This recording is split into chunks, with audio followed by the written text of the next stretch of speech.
para Castaño, Castaño para Pani, metía para Pani para que vaya Bonfigli, se metió en el área, salió Hernández, espectacular, Tupo Hernández, el mano a mano. Alquiler de canchas, torneos, todos los días de 10 a 23 horas, 15, 24, 27, 64, 93, única cancha techada de Pilar. Va metiendo la pelota, otra vez por allí, Ruizosa, cabezazo, gol de Almagro, lo hizo Bonfigli va metiendo la pelota, otra vez por allí, Ruizosa, cabezazo, gol. Metiendo la pelota, otra vez por allí, Ruizosa, cabezazo,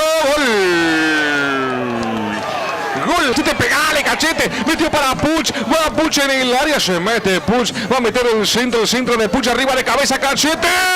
por encima del horizontal. Esa le queda la pelota para Basualdo, arranca Basualdo, va por la derecha, sigue Basualdo, se metió Basualdo, metió el centro, estaba Bonfigli, nuevo cabezazo, gigante, espectacular, extraordinario, sensacional, va por la derecha, sigue Basualdo, se metió Basualdo, metió el centro, estaba Bonfigli, nuevo cabezazo, gigante, espectacular, extraordinario, sensacional, Hernández de Almagro, 45-30, 1-0 en Almagro, arriba Ceruti, le queda para Martínez Vargas, tiene que ser gol ahora de Neymar, la pudo comprar Martínez, para Bonfigli, va Bonfigli con todo, contra Marca Diego Sosa que se despifió, se le escapó, la dejó para Torres, le queda para Bonfigli, amagó Bonfigli, le va a pegar, tiró,